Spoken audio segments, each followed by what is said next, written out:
Hello friends, எல்லோருக்கும் வணக்கம். Welcome to young investor channel. Actually today market updates பார்த்துருப்பீங்க. Market வந்து பார்த்தீங்கன்னா பாசிட்டிவ்ல தான் இருக்குது. நிஃப்டி பார்த்தீங்கன்னா 128 பாயிண்ட்ஸ் பாசிட்டிவ்ல இருந்துச்சுன்னா பார்க்கும்போது 25,065 பாயிண்ட்ஸாக இருக்குது. சென்செக்ஸ் வந்து 81,976 பாயிண்ட்ஸாக இருக்குது. 400 பாயிண்ட்ஸ் மேலே பாசிட்டிவ்ல இருக்குது. பேங்க் நிஃப்டி 51,270 பாயிண்ட்ஸில் இருக்குது. 152 பாயிண்ட்ஸ் பாசிட்டிவ்ல இருக்குது. ஸோ மோரல் இன்னைக்கு வந்து பார்த்தீங்கன்னா மார்க்கெட் வந்து பாசிட்டிவ்ல தான் இருக்குது. ஃபர்ஸ்ட் வந்து பார்த்தீங்கன்னா நேற்று நடந்த அந்த ஜிஎஸ்டி கவுன்சில் மீட்டிங்கில் கேன்சர் ட்ரக்கோட டேக்ஸ் வந்து கம்மி பண்ணாங்க. 12% 5% பார்த்தீங்கன்னா அந்த கேன்சர் ட்ரக்குக்கான ஜிஎஸ்டி வந்து கம்மி பண்ணாங்க. ஸோ அது வந்து இன்னைக்கு ஷேர் மார்க்கெட்டில் சில ஸ்டாக்ஸ்லாம் இம்பாக்டாக இருந்துச்சு. அஸ்ட்ராசெனகா, நாட்கோ ஃபார்மா, அதே மாதிரி ஃபார்டிஸ் ஹெல்த் கேர் இதில் எல்லாமே அது இம்பாக்டாக இருந்துச்சு. எஸ்பெஷலி நாட்கோ ஃபார்மா அன்னைக்கு 1587 ரூபா அந்த ரேஞ்ச் வரைக்கும் போனது. இப்போ வந்து 1545 ரூபா அந்த ரேஞ்சில் ஒரு ஃப்ளாட் பாசிட்டிவ்ல இருக்குது. ஸோ நாட்கோ ஃபார்மா அந்த பர்ஃபார்மன்ஸ் நாட்கோ ஃபார்மா நம்ம கன்சிடர் பண்ணதில் ஒரு நல்ல ரிட்டர்ன் கொடுத்த stock Natco pharma. But still வந்து அண்டர் வேல்யூடு தான். பட் இப்போதைக்கு நான் வந்து 850 ரூபாயில் கன்சிடர் பண்ண நான் வந்து இப்போ நாட்கோ ஃபார்மாவை இந்த ரேஞ்சில் வந்து எகைன் இப்போதைக்கு இந்த ரேஞ்சில் கன்சிடர் பண்ண மாட்டேன். இது வந்து நாட்கோ ஃபார்மா பொறுத்த வரைக்கும் அப்டேட். அதே மாதிரி தான் அஸ்ட்ராசெனகா, அது மாதிரி ஃபார்டிஸ் ஹெல்த் கேர் இவங்களும் இந்த நல்ல பர்ஃபார்மன்ஸ் இந்த கேன்சர் ட்ரக்குக்கான ஜிஎஸ்டி ரேட்டை கட் பண்ணதுனால. அடுத்தது இந்த பக்கம் நம்மளோட டாக்டர் ரெட்டி லெபார்ட்டரிஸ் எடுத்து பார்த்தீங்கன்னா அவங்க வந்து ஒரு ஃபிளாட் நெகட்டிவ்ல ட்ரேட் ஆகிட்டு இருக்காங்க. 6,645 ரூபாய்க்கு வந்திருக்கு இது டாக்டர் ரெட்டி லெபார்ட்டரிஸோட share price. So doctor Reddy லெபார்ட்டரிஸில் இது ஒரு ஆப்பர்ச்சுனிட்டியாக யூஸ் பண்ணிக்குவாங்க. ஸோ எப்போ ஷேர் ப்ரைஸ் எகைன் வந்து லிஃப்ட் ஆகும்னு தெரியாது. ஸோ ஸ்லோவாக 1-2ன்னு இது ஒரு ஆப்பர்ச்சுனிட்டியாக பயன்படுத்தி டாக்டர் ரெட்டி லெபார்ட்டரிஸில் யூஸ் பண்ணிக்கோங்க. இது வந்து டாக்டர் ரெட்டி லெபார்ட்டரிஸை பொறுத்த வரைக்கும் அப்டேட்டு. நெக்ஸ்ட் வந்து பார்த்தீங்கன்னா டாடா பவர். ஆக்சுவலி இன்னைக்கு ஸ்டாக் ப்ரைஸ் 6% மேலே ரேலியாக இருக்குது. 445 ரூபா அந்த ரேஞ்சில் இருக்குது. இவங்க வந்து பார்த்தீங்கன்னா அவங்களோட சப்சிடரி டாடா பவர் சோலார் மூலமாட்டு திருநெல்வேலியில் லார்ஜஸ்ட் சோலார் செல் பிளான்ட் இருக்குது. அங்கே வந்து பார்த்தீங்கன்னா சோலார் செல் ப்ரொடக்ஷன் வந்து ஸ்டார்ட் பண்ணியிருக்காங்க அப்படின்னு சொல்லியிருக்காங்க. இது வந்து சன்லைட்டை வந்து எலக்ட்ரிசிட்டியாட்டு கன்வெர்ட் பண்ணுற அந்த மாடியூல்ஸை வந்து செல்ஸ் அண்ட் மாடியூல்ஸ் வந்து டொமஸ்டிக்கில் மேனுஃபேக்சரிங் பண்ணுறதை திருநெல்வேலியில் ஸ்டார்ட் பண்ணியிருக்காங்க. ஸோ இன்னைக்கு இந்த நியூஸ் வந்தோடனே டாடா மோட்டார்ஸோட ஷேர் ப்ரைஸ் டாடா பவரோட ஷேர் ப்ரைஸ் வந்து பார்த்தீங்கன்னா சரியான ஒரு பெர்ஃபார்மன்ஸ் மார்க்கெட்டில் கொடுத்துருக்கு. இது வந்து டாடா பவரை பொறுத்த வரைக்கும் ஒரு positive update. But Tata power already நம்ம கன்சிடர் பண்ணியிருக்கோம். பட் இப்போதைக்கு டாடா பவரில் ஆப்பர்ச்சுனிட்டிகள் இல்லை. நெக்ஸ்ட் யூபிஎல் வந்து பார்த்தீங்கன்னா 618 ரூபா அந்த ரேஞ்சில் ட்ரேட் ஆகிட்டு இருக்கு. 2% மேலே கிட்டத்தட்ட ஒரு 2.5% பாசிட்டிவ்ல இருக்குது. ஆக்சுவலி என்ன சொல்லணும்னா குருநாதா இப்படியே நீ மேலே போயிரு, எப்படியும் ஒரு 700 ரூபா போயிடுச்சுன்னு வைங்களா, நம்ம கொஞ்சம் நிம்மதியாக இருக்கும். ஏன்னா ரொம்ப நாள் கிட்டத்தட்ட ஒரு ஒன் இயர் மேலே இருக்கும்னு நினைக்கிறேன் கன்சிடர் பண்ணி 634 ரூபாவில் கன்சிடர் பண்ணேன். அந்த ரேஞ்சிலேருந்து கன்சிடர் பண்ணி அது நெகட்டிவ்லேயே தான் இருக்குது. இன்னும் அது பாசிட்டிவ் ட்ரெண்டுக்கு திரும்பி நான் பார்க்கல. இப்போ தான் வந்து பார்த்தீங்கன்னா லாஸ்ட் 2 டேஸாக ஒரு நல்ல பெர்ஃபார்மன்ஸ் யூபிஎல் கொடுத்துட்டு இருக்கு. இப்படியே மேலே வந்துட்டா யூபிஎல் வந்து ஒரு நல்ல அப்டேட்டாக இருக்கும்.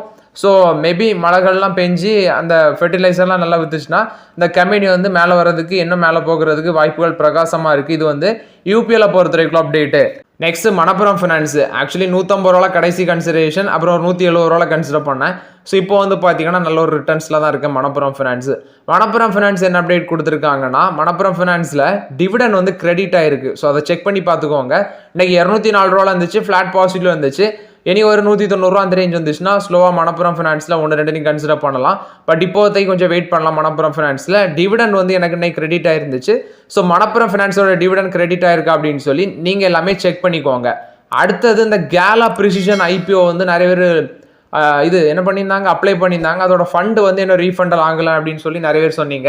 ஆக்சுவலி எனக்கு அந்த ஃபண்டு வந்து ரீஃபண்ட் ஆகிடுச்சு. அதையும் நீங்கள் வந்து செக் பண்ணிக்கோங்க. இது வந்து மணப்புரம் ஃபினான்ஸ் கேலா ப்ரிசிஷன் ஐபிஓ பொறுத்த வரைக்கும் அப்டேட்டு.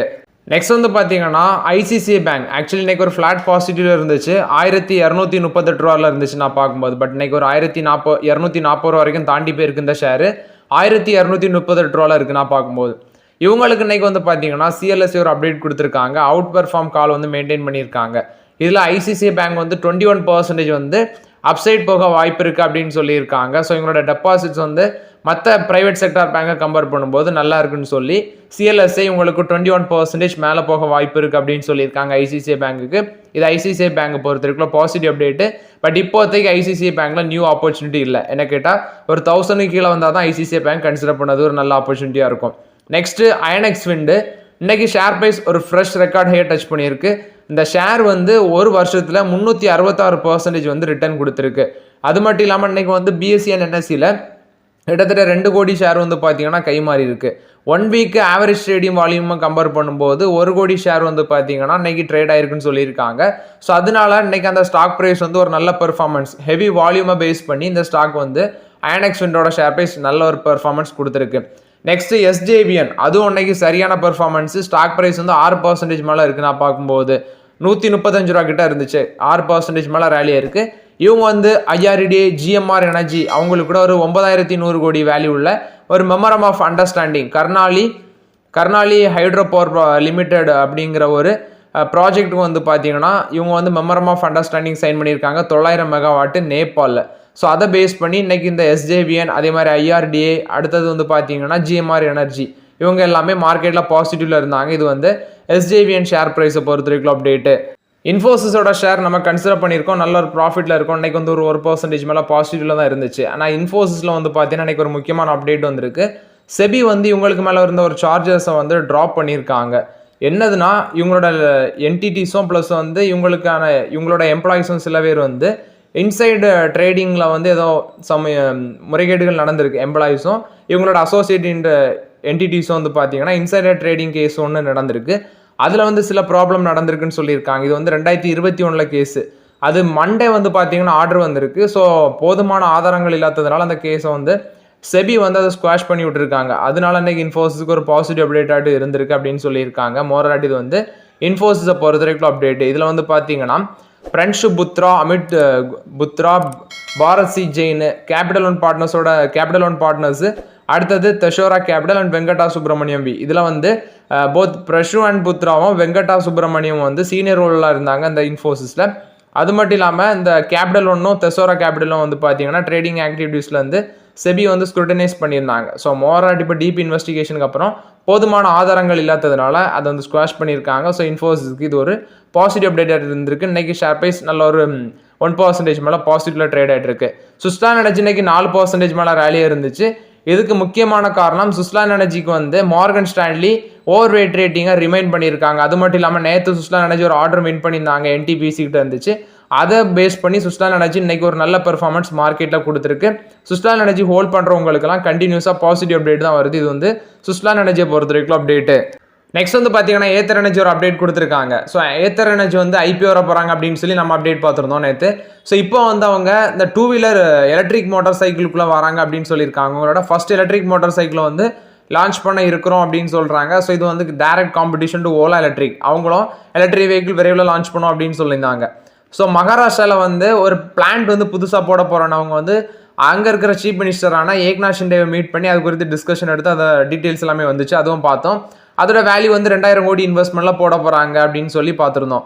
ஸோ இப்போ மகாராஷ்டிராவில் ஒரு பிளான் போட போகிறாங்க. அடுத்தது வந்து பார்த்தீங்கன்னா அவங்களோட ஃபர்ஸ்ட் எலக்ட்ரிக் மோட்டார் சைக்கிளை லான்ச் பண்ண இருக்கிறாங்க அப்படின்னு சொல்லியிருக்காங்க. இந்த ப்ராஜெக்ட் அந்த factory 3.0 first phase of factory மகாராஷ்டிராவில் போட போகிற பிளான்ட் வந்து மார்ச் 2027 கம்ப்ளீட் ஆகும். ப்ரொடக்ஷன் வந்து 0.5 மில்லியனாக இருக்கும் அப்படின்னு சொல்லியிருக்காங்க. எலக்ட்ரிக் 2 வீலர் பர் இயர் வந்து ப்ரொடக்ஷன் கெப்பாசிட்டி இருக்கும். 2 எக்ஸிஸ்டிங் பிளான்ட் வந்து ஆல்ரெடி மகாராஷ்டிராவில் இருக்குது. அதில் 4.3 லேக் பேட்டரி பேக்ஸும் 4.2 லேக் வெஹிக்கிளும் வந்து மேனுஃபேக்சர் பண்ணலாம். ஆகஸ்ட்டில் தான் ஓலா எலக்ட்ரிக் பார்த்தீங்கன்னா ரோட்ஸ்டர் அப்படிங்கிற ஒரு மோட்டார் சைக்கிளை வந்து லான்ச் பண்ணியிருந்தாங்க. அதோட ஸ்டார்டிங் ப்ரைஸ் 74,999 ரூபா அப்படின்னு சொல்லியிருந்தாங்க. ஸோ இப்போ டேரக்டாட்டு இவங்க ஏத்தர் எனர்ஜி வந்து ஓலா எலக்ட்ரிக்கு காம்படிஷன் கொடுக்குறாங்க. இன்னைக்கு ஜிஎம்ஆர் ஏர்போர்ட்ஸோட ஷேர் ப்ரைஸ் வந்து ரேலியாக இருந்துச்சு. அதுக்கு முக்கியமான காரணம் வந்து ஒரு அப்டேட் வந்து இருந்துச்சு. டெல்லி ஏர்போர்ட்டில் 10% ஆஃப் ஸ்டேக் வந்து இவங்க அக்யூர் பண்ண ஐடியாவில் இருக்கிறாங்க அப்படிங்கிற ஒரு அப்டேட் வந்து இருந்துச்சு. ஸோ அதனால இன்னைக்கு வந்து பார்த்தீங்கன்னா அந்த ஸ்டாக் ப்ரைஸ் வந்து ஜிஎம்ஆர் ஏர்போர்ட்டோட ஸ்டாக் ப்ரைஸ் நல்ல ஒரு பெர்ஃபார்மன்ஸ் கொடுத்துருக்கு. நெக்ஸ்ட் ரிலையன்ஸ் கொடுத்த அப்டேட். ரிலையன்ஸ் வந்து ஒரு 50:50 ஜாயின்ட் வெஞ்சர் பார்த்தீங்கன்னா இஸ்ரேல் பேஸ்டு டெல்டா கலீல் அப்படிங்கிற ஒரு கம்பெனியோட ஜாயின் பண்ணுறாங்க. எதுக்குன்னா இந்த இன்னர்வியர் மார்க்கெட் செக்மெண்ட்டுக்குள்ளே என்ட்ரி கொடுக்குறாங்க. ஸோ இது மூலமாட்டு பேஜ் இண்டஸ்ட்ரீஸுக்கு ஒரு டைரக்ட் சேலஞ்ச் கொடுக்குறாங்க. இந்த டெல்டா கலீலுங்கிறது பார்க்கும்போது இவங்க மேஜர் பிளேயராக இருக்கிறாங்க அப்பரல் இண்டஸ்ட்ரி. அடுத்தது ரீஓன் பிராண்ட்ஸில் வந்து இவங்க லைசன்ஸ் ஹோல்ட் பண்ணுறாங்க. Calvin Klein, Thomas Hilfiger, Columbia இதில் எல்லாமே இருக்கிறாங்க. அடுத்தது வந்து ரீசெண்டாக partnership Adidas, Polo, Ralph Lauren அவங்களுக்கு கூட வந்து ரீசெண்டாக பார்ட்னர்ஷிப்பை சைன் பண்ணியிருக்காங்க அப்படின்னு சொல்லியிருக்காங்க. இப்போ அந்த இன்னர்வியர் மார்க்கெட்டுக்குள்ளே இவங்க என்ட்ரி கொடுக்கறது மூலமாட்டு டேரக்டாட்டு அந்த செக்மெண்ட்டில் லீடராக இருக்கிற பேஜ் இண்டஸ்ட்ரீஸுக்கு ரிலையன்ஸ் இண்டஸ்ட்ரீஸ் வந்து காம்படிஷன் கொடுப்பாங்க. இந்த ஜாயின்ட் வெஞ்சர் மூலமாட்டு குளோபல் லெவல் ப்ராடக்ட்ஸ் எல்லாமே பார்த்தீங்கன்னா நம்ம இந்தியாவுக்குள்ளே வர வாய்ப்பு இருக்குது. பட் இது வந்து டெல்டாவோட ஓன் லேபிள்ஸில் தான் வரும் அப்படின்னு சொல்லியிருக்காங்க. இந்தியன் கஸ்டமர்ஸ்க்கு இன்ட்ரடியூஸ் ஆகும். இது வந்து ரிலையன்ஸ் இண்டஸ்ட்ரீஸு நெக்ஸ்ட் வந்து டெல்டா கலியில் பொறுத்த வரைக்கும் அப்டேட்டு 50:50 ஜாயின்ட் வெஞ்சர் அமைக்கிறாங்க. நெக்ஸ்ட் வேதாந்தா தரப்புல இருந்து ஒரு அப்டேட் வந்திருக்கு. இவங்க ஒரு அனௌன்ஸ்மெண்ட் சொல்லியிருக்காங்க. டேவிட் ஸ்டோனை வந்து அவங்களோட கோல் மைன்ஸ் செக்மெண்ட்டுக்கு வந்து சிஓ ஆட்டு அப்பாயின்ட் பண்ணியிருக்காங்க, சீஃப் எக்ஸிக்யூட்டிவ் ஆஃபீஸர் ஆட்டு. இது வந்து வேதாந்தா கொடுத்த அப்டேட்டு. நெக்ஸ்ட் வந்து பார்த்தீங்கன்னா ஸ்விக்கி கொடுத்த அப்டேட், அவங்க ஐபிஓ வர போகிறாங்க அப்படின்னு சொல்லி ஒரு அப்டேட் கொடுத்துருந்தாங்க. ஸோ ஐபிஓவில் அவங்க வந்து 3750 கோடி இது ரைஸ் பண்ணணும்னு சொல்லியிருந்தாங்க. இப்போ அதை வந்து 5000 கோடியாட்டி இன்க்ரீஸ் பண்ணியிருக்காங்க. எக்ஸ்ட்ராவாட்டு 1250 கோடி வந்து ஆட் பண்ணியிருக்காங்க. ஃப்ரெஷ் இஷ்யூ மூலம் மட்டும் ஆஃபர் ஃபார் சேல் இதில் கிடையாது அப்படின்னு சொல்லியிருக்காங்க. ஜொமேட்டோ, பிளிங்கிட், ஜெப்டோ இவங்களுக்கெல்லாம் அந்த ஸ்விக்கி வந்து ஒரு காம்படிஷனாக இருக்கிறாங்க. ரெவன்யூ எடுத்து பார்த்தீங்கன்னா 36% growth காமிச்சிருக்கு. ஃபினான்ஷியல் 20ல் 8265 கோடி ரெவன்யூ பண்ணியிருக்காங்க. அதே ஃபினான்ஷியல் 24ல் 11247 கோடி பண்ணியிருக்காங்க. 36% இன்க்ரீஸ் ஆயிருக்கு. பட் லாசஸ் வந்து 44% டவுன் ஆயிருக்குன்னு சொல்லியிருக்காங்க. 4179 கோடியாக இருந்த லாசஸ் இப்போ 2350 கோடியாக குறைஞ்சிருக்கு. குருகிராம் பேஸ் ஜொமேட்டோவோட கம்பேர் பண்ணி பார்த்தீங்கன்னா அவங்களே ரெவன்யூ 12114 கோடியாக இருக்குது. ஸ்விக்கிக்கு வந்து 11247 கோடியாக இருக்குது. ஆனால் அவங்க ப்ராஃபிட் வந்து 351 கோடி பண்ணியிருந்தாங்க. பட் ஸ்விக்கி வந்து 2350 கோடி லாஸ் பண்ணியிருக்காங்க. இது வந்து ஸ்விக்கியை பொறுத்த வரைக்கும் அப்டேட்டு. ஐபிஓ வர போகிறாங்க. ஐபிஓவில் ஒரு 1250 கோடி அதிகரித்து 5000 கோடி ரைஸ் பண்ண போகிறோம் அப்படின்னு சொல்லியிருக்காங்க. ஐஆர்பி இன்ஃப்ராஸ்ட்ரக்சர் இன்னைக்கு அந்த ஸ்டாக்கோட ப்ரைஸ் வந்து கொஞ்சம் ரேலியாக இருந்துச்சு. ஸோ அதுக்கு வேறு ஒன்றும் ரீசன் இல்லை. அவங்க வந்து பார்த்தீங்கன்னா டோல் கலெக்ஷன், ஆகஸ்ட்டில் டோல் கலெக்ஷன் வந்து 20% இயர் பேசிஸில் இன்க்ரீஸ் ஆயிருக்குன்னு சொல்லியிருக்காங்க. அதனால இன்னைக்கு அந்த ஸ்டாக் ப்ரைஸ் மேலே போயிருந்துச்சு. இது ஐஆர்பி இன்ஃப்ராஸ்ட்ரக்சரை பொறுத்த வரைக்கும் அப்டேட்டு. நெக்ஸ்ட் டாடா பவர் ஒரு அப்டேட் கொடுத்துருக்காங்க. ஸோ நாங்கள் 50000 ஹோம் சார்ஜஸ் வந்து பார்த்தீங்கன்னா செட்டப் பண்ணியிருக்கோம் எலக்ட்ரிக் வெஹிக்கிள்ஸுக்கு. பேன் இந்தியா பிசைட்ஸில் பார்க்கும்போது 50000 சார்ஜிங் பாயிண்ட்ஸ் வந்து எலக்ட்ரிக் பஸ்ஸஸுக்கு வந்து மெட்ரோபாலிட்டன் சிட்டிஸில் வந்து நாங்கள் செட்டப் பண்ணியிருக்கோம் சின்ஸ் ஏப்ரல் லாஸ்ட் இயர் அப்படின்னு சொல்லியிருக்காங்க. அடுத்தது 2018 வச்சு பார்க்கும்போது 1 lakh EV சார்ஜஸ் பார்த்தீங்கன்னா செட்டப் பண்ணியிருக்காங்க டிஃப்ரெண்ட் லொகேஷன் அக்ராஸ் த கண்ட்ரியில். 1100 சார்ஜஸ் வந்து எலக்ட்ரிக் பஸ்ஸஸுக்கு வந்து பார்த்தீங்கன்னா அந்த லாஸ்ட் 5 இயர்ஸில் வந்து அவங்க செட் பண்ணியிருக்காங்க அப்படின்னு சொல்லியிருக்காங்க. இது வந்து டாடா பவர் கொடுத்த அப்டேட். அந்த கம்பெனி இன்னொரு அப்டேட்டும் கொடுத்துருக்காங்க. அவங்க வந்து ஒரு க்ரோயிங் நெட்வொர்க்காக இருக்கிறாங்க. 5600 radio frequency identification, 5570 public and captive charges points வச்சுருக்காங்க. குறிப்பாக malls, hospital, hotels, offices, residential societies, highways இங்கே எல்லாமே பார்த்தீங்கன்னா அவங்க வச்சுருக்காங்க அப்படின்னு சொல்லியிருக்காங்க. இது வந்து டாடா பவரை பொறுத்த வரைக்கும் பாசிட்டிவ் அப்டேட்டு. நெக்ஸ்ட் அதானி குழுமத்தில் வந்து அப்டேட். அதானி குழுமம் கென்யால நைரோபி அப்படிங்கிற இடத்துல இருக்கிற ஜோமா கென்யாட்டா இன்டர்நேஷனல் ஏர்போர்ட்டை 30 இயர்ஸ்க்கு பார்த்தீங்கன்னா ஆப்ரேட் பண்ணுறதுக்கு அக்யூசிஷன் பண்ணியிருந்தாங்க. இது அதானி ஏர்போர்ட் ஹோல்டிங்ஸ் மூலமாட்டும் ஆப்ரேட் பண்ணுவோம் அப்படின்னு சொல்லி அங்குள்ள கவர்மெண்ட்டும் அதானி குரூப்பும் வந்து பார்த்தீங்கன்னா அக்ரிமெண்ட் சைன் பண்ணியிருந்தாங்க. அது மட்டும் இல்லாமல் இவங்க என்ன சொல்லியிருந்தாங்கன்னா அதானி குழுமம் வந்து இந்த Kenya airport Joma Kenyatta international ஏர்போர்ட்டில் ஒரு $1.85 பில்லியன் நாங்கள் இன்வெஸ்ட்மெண்ட் பண்ணுவோம்னு சொல்லி கென்யன் கவர்மெண்ட் கூட ஒரு அக்ரிமெண்ட். ஸோ இந்த கென்யாவோட கவர்மெண்ட்டுக்கு எதிராட்டு அங்கே உள்ள ஹியூமன் ரைட்ஸ் கமிஷன் ப்ளஸ் வந்து பார்த்தீங்கன்னா லாயர்ஸ் எல்லாமே ஆர்கியூ பண்ணியிருக்காங்க. இந்த மூவ் வந்து அன்கான்ஸ்டியூஷனல் அப்படின்னு சொல்லியிருக்காங்க. ஸோ இதை புரிஞ்சுக்கிட்ட அங்கே உள்ள கென்யன் ஹைகோர்ட் வந்து பார்த்தீங்கன்னா சஸ்பென்ஷன் பண்ணியிருக்காங்க. இவங்களோட $1.85 பில்லியன் அந்த இன்வெஸ்ட்மெண்ட்டுக்கு வந்து அதானி குழுமத்தோட அந்த இன்வெஸ்ட்மெண்ட்டுக்கு வந்து சஸ்பென்ஷன் பண்ணியிருக்காங்க. பட் இந்த 30 இயர்ஸ் ஆப்ரேட் பண்ணுறதுக்கு வந்து சஸ்பென்ஷன் பண்ணியிருக்காங்க அப்படின்னு தெரில. ஸோ மோரலாட்டு இந்த இன்வெஸ்ட்மெண்ட்டுக்கு வந்து சஸ்பென்ஷன் பண்ணியிருக்காங்க. இது வந்து அதானி குழுமம் கென்யா ஏர்போர்ட்டை பொறுத்த வரைக்கும் அப்டேட்டு. சோனா BLW இவங்க வந்து 2400 கோடி வந்து QIP மூலமாட்டு ஃபண்ட் ரைஸ் பண்ண இருக்கிறாங்க அப்படின்னு சொல்லியிருக்காங்க. அது மட்டும் இல்லாமல் SBI மியூச்சுவல் ஃபண்ட்ஸுக்கு வந்து 25% ஆஃபர் கிடைக்கும் அந்த ஷேரில் அப்படின்னு சொல்லியிருக்காங்க. இது வந்து சோனா BLW பொறுத்த வரைக்கும் அப்டேட்டு. டாடா மோட்டார்ஸ் ஒரு அப்டேட் கொடுத்துருக்காங்க. எலக்ட்ரிக் வெஹிக்கிள்ஸ் போர்ட்ஃபோலியோ அது மட்டும் இல்லாமல் சில SUV வெஹிக்கிள்ஸுக்கு வந்து ஆஃபர் கொடுக்குறாங்க. அக்டோபர் 31 வரைக்கும் இந்த ஆஃபர் வேலிடுன்னு சொல்கிறாங்க. டாடா டியாகோவுக்கு வந்து 40,000 வரைக்கும் பார்த்தீங்கன்னா ப்ரைஸ் கட் கொடுக்குறாங்க. டாடா பஞ்சுக்கு 1.2 lakh, நெக்ஸானுக்கு வந்து 3 lakh வரைக்கும் வந்து பார்த்தீங்கன்னா ஆஃபர் கொடுக்குறாங்க.